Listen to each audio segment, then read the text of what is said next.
कि नीट 2023 का जो एक्सपेक्टेड डेट जो हमको नजर आ रही है, जो हमको लगता है आगे आने वाले 2023 के नीट के एग्जाम की जो एक्सपेक्टेड डेट जो रहने वाली है, 2021 में एग्जाम हुआ था, कोविड की वजह से टाइम जो था थोड़ा सा डिले हो गया था, सितंबर में हुआ था, है ना। हेलो जी, नमस्कार, वेलकम टू डाउटनट। स्वागत है आप सभी का डाउटनट पर। बच्चों, आज जो मैं टॉपिक जो इंपॉर्टेंट है आप सभी के लिए, और मैक्सिमम बच्चे ये सोच भी रहे हैं कि नीट 2023 का जो एग्जाम जो है उसकी एक्सपेक्टेड डेट क्या रहने वाली है। 2021 में एग्जाम हुआ था, कोविड की वजह से टाइम जो था थोड़ा सा डिले हो गया था, सितंबर में हुआ था, है ना। फिर थोड़ा सा ट्रैक पर आए थे, वापस से सेकेंड वेव आ गई थी जिसकी वजह से थोड़ा सा और डिफ्लेक्शन हुआ। हालांकि कोशिश यही की गई कि थोड़ा जल्दी हो जाए, है ना, तो जुलाई में हुआ। अब चांसेस जो रहेंगे, अगर कोई भी ऐसी चीज नहीं आती है, कोविड जैसा कुछ नहीं होता है, और मेरे ख्याल से होना भी नहीं चाहिए क्योंकि अब गवर्नमेंट भी बहुत ज्यादा सतर्क है, ऐसा नहीं होगा, है ना। तो इस आगे आने वाले 2023 के नीट के एग्जाम की जो एक्सपेक्टेड डेट जो रहने वाली है ना, वो क्या होने वाली है। मोस्ट प्रोबेबली पहले के अनुसार, अगर हम बात करें तो पहले जो एग्जाम जो हुआ करते थे वो मई में हुआ करते थे, है ना। लेकिन ये जो 2021 में सितंबर में हुआ, 2022 में जुलाई में हुआ, तो वापस से ट्रैक में आने में थोड़ा सा टाइम और लग सकता है। तो एक्सपेक्टेड डेट जो रहने वाली है मेरे अनुसार वो या तो मई का लास्ट वीक, मई का जो लास्ट वीक है तब होगी, या जून का जो फर्स्ट वीक है। ठीक है, सीधी हमने बात करी है दोस्त, कुछ घुमाया फिराया नहीं है, सीधा मुद्दे की बात करी है कि नीट 2023 का जो एक्सपेक्टेड डेट जो हमको नजर आ रही है, जो हमको लगता है, ठीक है, कि जैसे सितंबर में हुआ 2021 में, ठीक है, आप जानते हैं किस वजह से डिले हुआ था। अब उस डिले की वजह से काउंसलिंग में भी डिले हो रहा था, है ना। तो धीरे धीरे ट्रैक पर आने लगी थी कहानी। फिर उसके बाद 2022 में जुलाई में हुआ। ऑब्वियसली बात है, सितंबर से हम जुलाई पर आए हैं।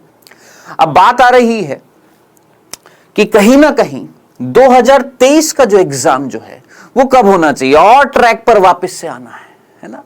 तो मिड ऑफ मई भी नहीं मानकर हम ये बोल रहे हैं कि मई के लास्ट वीक में या जून के फर्स्ट वीक में आपका नीट 2023 के एग्जाम की एक्सपेक्टेड डेट होनी चाहिए।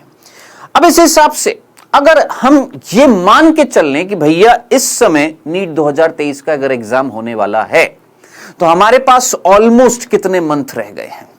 आज हो गई 10 अगस्त, है ना, 20 दिन और अगस्त खत्म हो जाएगा। फिर सितंबर, अक्टूबर, नवंबर, दिसंबर, जनवरी, फरवरी, मार्च, अप्रैल, मई, कितने हो गए हैं दोस्त। हमारे पास मोटा मोटा अगर देखें तो 9 महीने बचे हैं। कितने महीने? जी हां, 9 मंथ बचे हैं। और इस 9 महीने में आपको तड़ाकेदार भड़ाकेदार प्रिपरेशन करनी है, तड़कती भड़कती प्रिपरेशन करनी है इन 9 महीने में, है ना। अगर आप ड्रॉपर हैं तो जबरदस्त प्रिपरेशन होगी आपकी। आप 12th के साथ दे रहे हैं तो आपको थोड़ा सा प्रेशर होएगा, बोर्ड का भी होगा और नीट का भी होगा, है ना।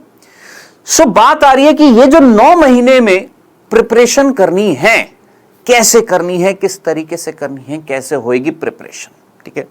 अब देखिए दोस्त, मैं ये नहीं बोलूंगा कि मेरे साथ जुड़ जाओ, मैं तुम्हारी तगड़ी प्रिपरेशन कराऊंगा, हर कोई यही बोलता है।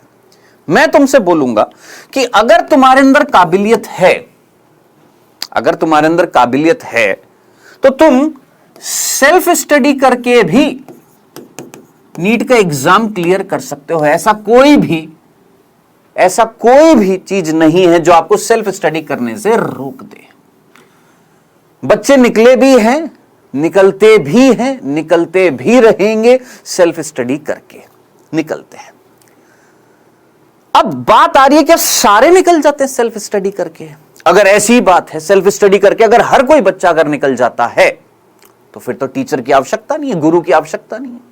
फिर तो पुराने जमाने से जो गुरु बनते आ रहे हैं टीचर्स की, फिर टीचर्स की कोई जरूरत ही नहीं है। मैं बोलूंगा इस प्रोफेशन में अगर हर कोई बच्चा अपने आप ही कर लेता है तो फिर तो टीचर की जरूरत नहीं है। लेकिन आप जानते हैं गुरु की आवश्यकता कहीं ना कहीं पौराणिक काल से होती जा रही है। तो आखिर गुरु का कार्य क्या है?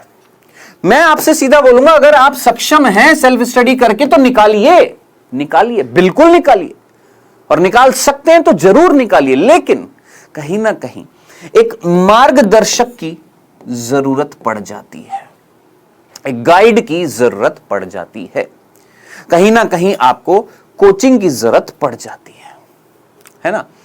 अब क्यों पड़ जाती है?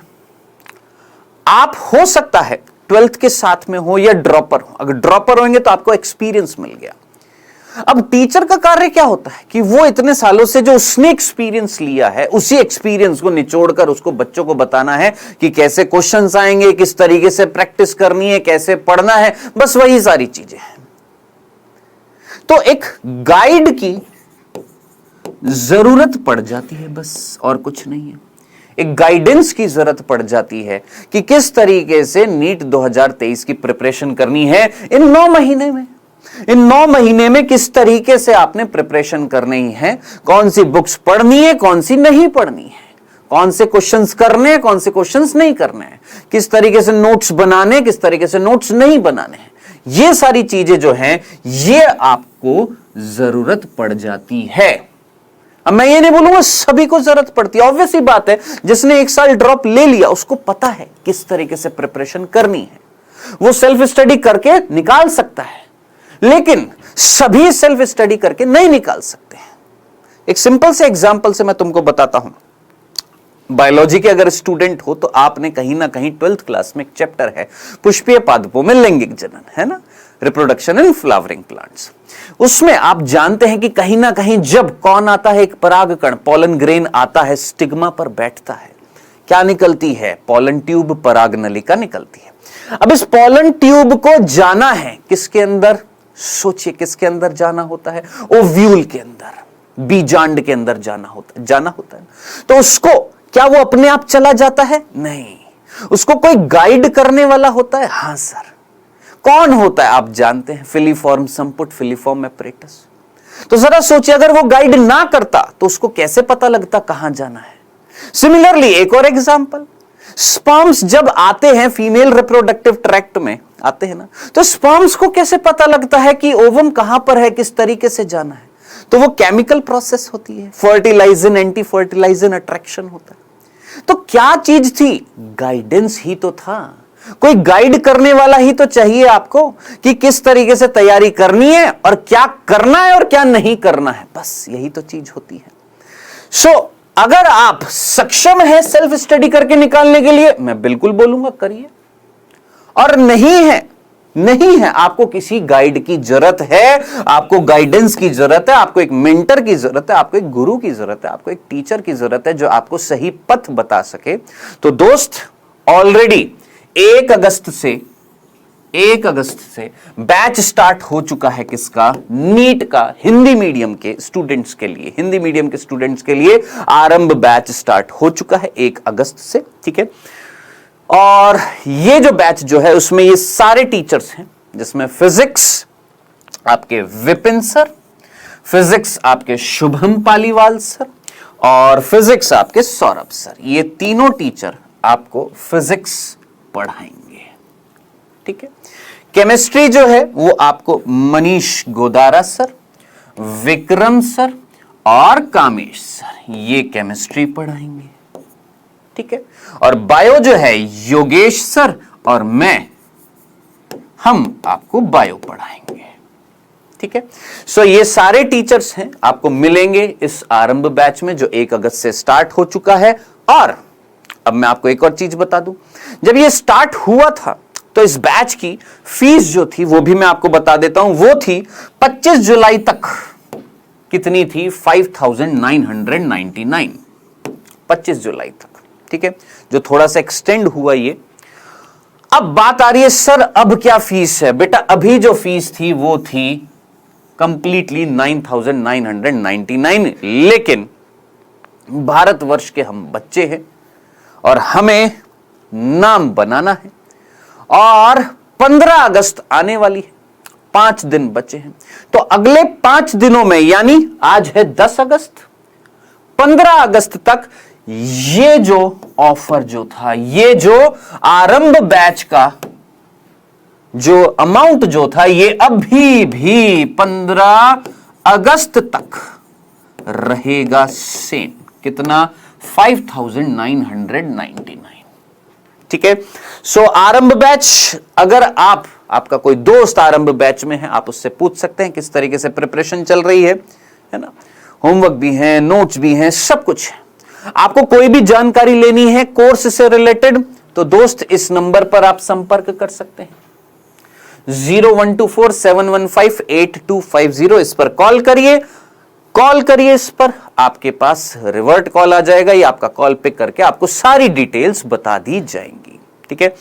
सो बचे हैं 9 महीने और इन 9 महीनों में 9 मंथ में हमें पूरा 11th और 12th का कंप्लीट सिलेबस करना है, विद रिवीजन करना है, विद क्वेश्चंस की प्रैक्टिस करनी है, धुआंधार प्रिपरेशन करनी है, क्योंकि एक्सपेक्टेड डेट जो है वो मोस्ट प्रोबेबली क्या है, मई का एंड या जून का फर्स्ट वीक।